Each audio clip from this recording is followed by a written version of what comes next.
Hello दोस्तों, जिंदगी ने हम सभी को खुश रहने की बहुत सी वजह दी हैं, पर हम जो हमारे पास है उसे सोचकर खुश नहीं रहते, बल्कि जो हमारे पास नहीं है उसे सोचकर बहुत उदास रह जाते हैं। शायद यही कारण है कि हमारी जिंदगी में उदासी के रंग गहरे गहरे ही होते जाते हैं।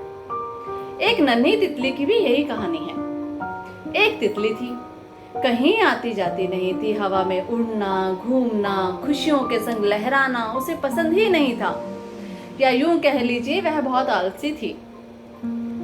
एक दिन आसमान में इंद्रधनुष की छटा दिखाई दी। सब तितलियां फड़फड़ाती हुई वहां इकट्ठा हुई, जहां से इंद्रधनुष बहुत खूबसूरत नजर आ रहा था। उन सभी तितलियों का विश्वास था कि इंद्रधनुष के रंगों को निहारने से इंद्रधनुष उनके पंखों को सुंदर सुंदर रंगों का वरदान देता है। सभी खुशी से झूम रही थी, त्योहार मना रही थी, परंतु आलसी तितली उदासी के रंग में सनी हुई वहीं रही और शाम को मूड बदलने के ख्याल से बाग में गई। टहलते टहलते उसके कानों में कुछ सुनाई दिया। एक फूल दूसरे फूल से कह रहा था, अरे हम कितने अभागे हैं, एक जगह से दूसरी जगह जा भी नहीं सकते। हवा में उड़ने की बात तो दूर है, हम हिल भी नहीं सकते। और देखो तो इस तितली के कितने सुंदर इंद्रधनुषी पंख हैं, एक पल में कहीं से कहीं पहुंच जाती है। जब उसने यह सुना तो वह पेड़ की शाख पर आकर बैठ गई। अब वह समझ गई थी कि ये पंख तो उसके लिए वरदान है, जिन्हें वो अभी तक नापसंद कर रही थी।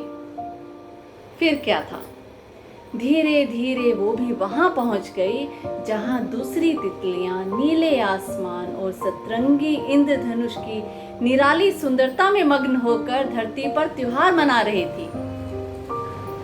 कहने का तात्पर्य यह है कि हम सभी को भी जिस दिन तितली की तरह खुशी के रंगों की कद्र समझ आएगी, उस दिन हमारी जिंदगी में भी उदासी का कोई रंग नहीं होगा।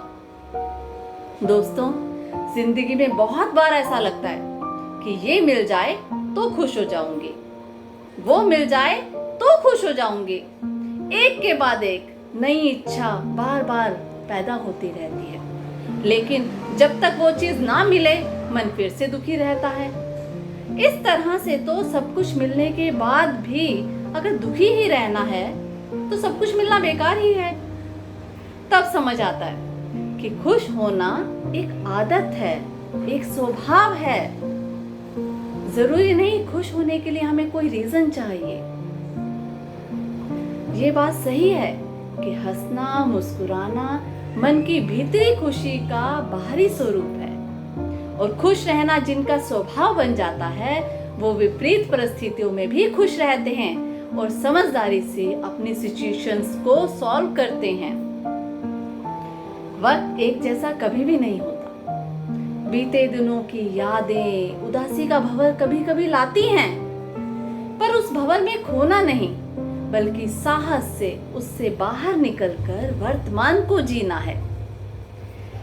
जैसे मेरे लिए खुश रहने की सबसे बड़ी वजह यही है कि मैं जिंदा हूं, मैं सांस ले रही हूं और आप सभी के साथ अपने विचारों को शेयर भी कर रही हूं। हम जितना छोटी छोटी चीजों पर, छोटे छोटे अनुभवों पर, छोटी छोटी बातों में खुशियां खोजेंगे, उतना ही जीवन को सरलता से, प्रसन्नता से जी पाएंगे। इस तरह से हम अपने आसपास के वातावरण को भी पॉजिटिव वाइब से भर पाएंगे, जिससे हमारे संपर्क में आने वाला कोई भी इंसान अपने आप को खुश महसूस करेगा। दोस्तों, ऐसा बिल्कुल नहीं है कि आप मेरे विचारों से सहमत ही हों, परंतु खुद को खुश रखने की आदत को विकसित करने का यह प्रयास तो हम सभी कर ही सकते हैं। और अगर इससे कुछ फायदा होता है तो बहुत अच्छा, नहीं होता तो आप जैसे हैं वैसे तो रहेंगे ही। धन्यवाद।